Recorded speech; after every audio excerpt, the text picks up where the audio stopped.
bahwa sholat wajib menika harus ditunaikan di waktunya masing-masing, tidak boleh digabung atau dirapel. Kemarin kalau ada satu berita, saya dapat berita menika ada satu aliran menika katanya sholatnya niku bisa dirapel. Jadi bisa di sholat, misalnya sholat ini untuk sholat sekian hari. Jadi sholat ini nanti setelahnya betul sholat tidak apa-apa. Tidak bisa. Pokoknya setiap sholat maghrib di waktu maghrib, sholat isya di waktu isya sendiri-sendiri, kecuali nanti dalam kondisi tertentu kula panjenengan boleh menjamak sholat, menggabungkan dua sholat dalam satu waktu. Itu namanya menjamak. Sholat maghrib dijamak kali sholat isya, sholat zuhur dijamak kali sholat apa? Asar. Nah, sholat subuh betul saged dijamak. Itu diperbolehkan kapan? Ketika musafir, safaran tawilan, safar yang jauh, jaraknya minimal 81 km. Menawi panjenengan melakukan perjalanan jauh, musafir dengan jarak perjalanan minimal 81 km, maka di situ dibolehkan untuk menjamak sholat. Panjenengan dari sini ke Semarang, gitu, di perjalanan di Semarang menika karena sudah lebih dari 81 km, panjenengan boleh mengumpulkan menjamak sholat di satu waktu, jamak takdim atau jamak takhir. Misalnya panjenengan zuhur enten Semarang, jenengan sholat zuhur langsung sholat asar boleh, karena panjenengan statusnya sebagai musafir, ya boleh dijamak. Atau maghrib dengan isya boleh dijamak juga. Sholat maghrib selesai langsung sholat isya, dikumpulkan di satu waktu. Sing mboten bisa dijamak cuma satu, sholat apa? Sholat subuh niku ampun dijamak, kesemangatan dijamak pula. Ampun, sholat subuh mboten saged dijamak. Nggih. Pertama sebagai musafir. Nomor kali ketika turun hujan. Niku bahasa fuqaha para fikih niku namanya jam'ul matar. Pas turun hujan menika sebenarnya boleh dijamak. Jadi misalnya panjenengan ngeten iki ya.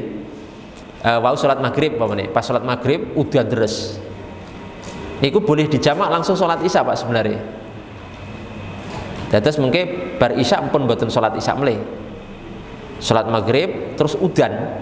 Pas komat maghrib udan deres.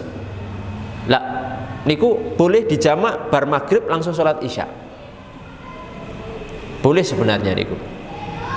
Terus mungkin pun ngoten setelah itu ndak sholat isya, itu jamak mator namanya, jamak napa karena hujan.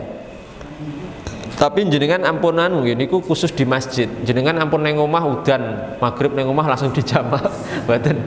Niku khusus sing enten masjid. Masalah nanti nek misalnya mboten dijamak, mantuk bar maghrib mantuk udan ajeng ke masjid lagi kan susah nih, menyusahkan masyakoh, makanya dibolehkan untuk dijamak. Tapi nek panjenengan enten ngomah ndak boleh menjamak sholat karena hujan. Pas jenengan sholat maghrib enten ngomah kok udan, pas hujan turun jenengan terus bolehkah menjamak langsung sholat isya? Mboten boleh, ndak boleh niku khusus di masjid atau orang-orang yang rumahnya jauh dari masjid yang nanti menimbulkan kesusahan untuk balik lagi ke masjid karena hujan. Paham nggih? Kecuali imam rawatib, imam omahe gancet kali masjid, ya dekat mepet masjid. Niku ndak ada masyakoh, ndak susah walaupun hujan, tapi karena dia imam boleh untuk menjamak. Tapi misalnya panjenengan bukan imam, omahe nempel masjid, hujan, maka di situ ndak boleh untuk napa? Sholat, menjamak sholat karena hujan. Kemudian Imam Nawawi rahimahullah ta'ala menambahkan satu sebab, sakit.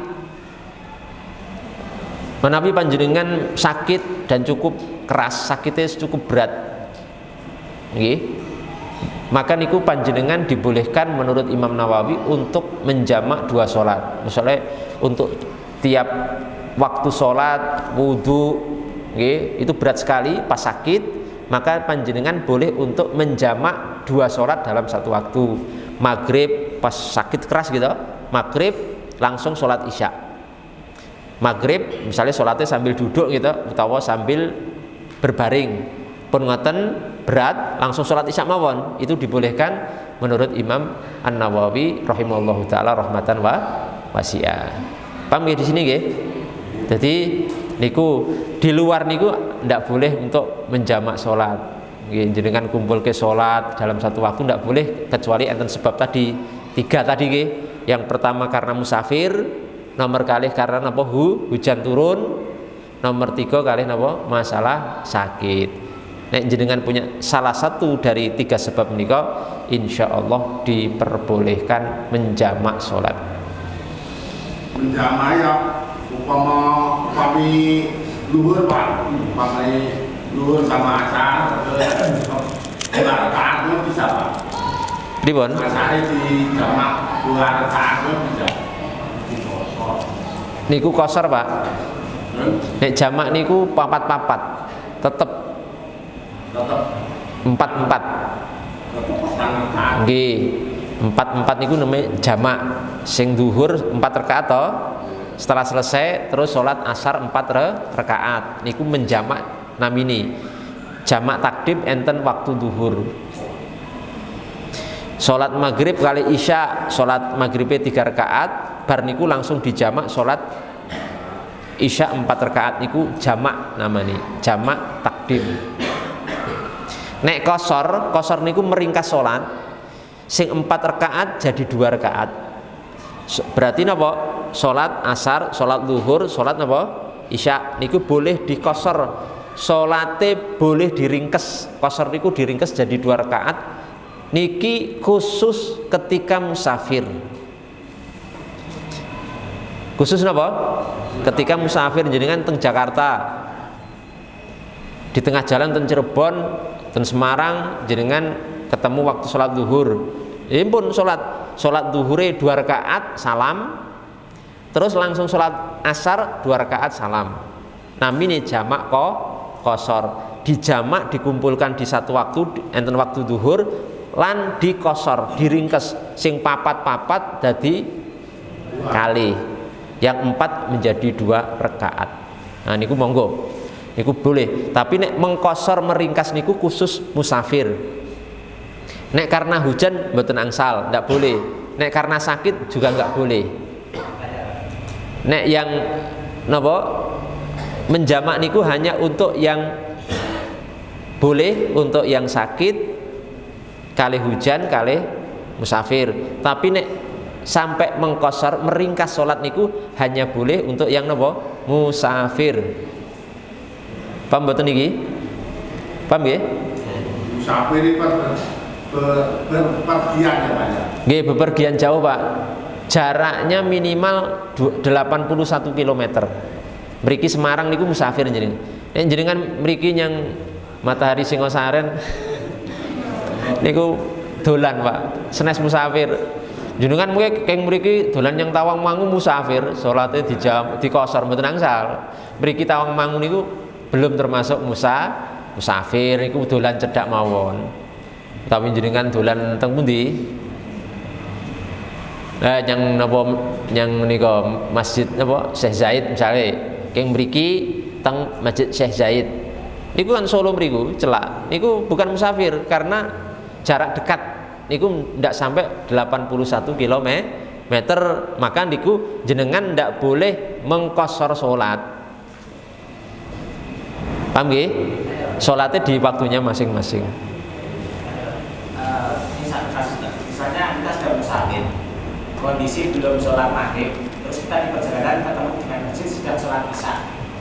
Apakah kita ikut sholat berjamaah isya baru maghrib, atau kita berjamaah sendiri untuk menjamak maghrib dan isya itu sendiri? Kasus seperti itu kita langsung sholat maghrib sendiri. Ya ketemu isya atau tidak? Ketemu isya, kondisi sudah sholat isya, misalnya di suatu masjid itu sudah jamaah isya sudah dimulai. Dan kita datang, kita mau sholat maghrib kan, kita belum sholat maghrib. Ini kita mengadakan jamaah sendiri, sholat sendiri, atau kita sholat isya dulu baru kita maghrib. Oke. Niku nek menjenengan misalnya Kula rada lendah-lendah mboten napa-napa nggih. Saya tua, Pak, jadi pun saya kesel. Dan jenengan lendah-lendah kula mboten ya. Mboten adil niki. Makane kula rada lendah-lendah. Pun saya tua jadi pun perlu banyak lendah-lendah. Sendet. Dadi ngeten nek misale panjenengan di perjalanan dereng salat maghrib terus mampir masjid di perjalanan musafir menika ketemu ternyata sholat isya pun diikomat dan jenengan apakah masuk sholat isya dulu terus setelah sholat isya baru sholat maghrib atau panjenengan sholat maghrib sendiri atau sholat maghrib rombongan jamaah sendiri mboten ikut sholat isya setelah sholat maghrib baru dijamak sholat isya? Jawabnya yang kedua. Ulang-ulang nggih, menawi panjenengan musafir di jalan mampir masjid jenengan belum sholat maghrib terus pun masuk waktu isya lah masjid sing panjenengan ampiri pun sholat isya pun diikomat pun mulai sholat isya jenengan nek ajeng jamak qashar ampun masuk ke jamaah isya menika. Kalau panjenengan sendiri langsung sholat maghrib sendiri ampun masuk jamaah sholat isya. Jenengan sholat maghrib sendiri di belakang. Setelah sholat maghrib panjenengan sholat isya jamak qashar misalnya sholat maghrib 3 rakaat salam langsung berdiri sholat melanjutkan sholat isya di qashar 2 rakaat. Paham nggih? Ampun masuk sing sholat isya menika. Niru niku mungkin nek kula bahas fikih lebih detail seperti itu ndak boleh. Malah ndak sah nanti sholat jamak jenengan. Karena peraturan jamak ngeten, jenengan ingat-ingat nggih, peraturan sholat jamak niku sholat niku harus urutan waktunya harus sesuai dan tepat. Nek ajeng jamak sholat maghrib kali isya niku harus maghrib dulu terus napa? Sholat isya. Ampun sholat isya pakai maghrib niku kebalik. Bali mundur, Pak. Lagi bali mundur kan? Pun sholat isya kok bali mundur. Niki penting nggih, niki penting sekali. Dadi nek ajeng menjamak sholat atau menjamak qashar niku syaratnya urutan sholat jangan dibolak-balik, harus sesuai asalnya. Makanya wau kok jenengan di perjalanan belum sholat maghrib ketemu jamaah sholat isya ampun masuk sholat isya, tapi sholat sendiri sholat maghrib dilanjutkan sholat isya sendiri. Nek panjenengan rombongan nggih rombongan sendiri sholat maghrib terus dijamak sholat isya nek ajeng di qashar nggih monggo sholat isyae dijadikan 2 rakaat ampun masuk ke sholat jamaah sholat isya. Walaupun misalnya panjenengan masuk jamaah sholat isya niatnya sholat maghrib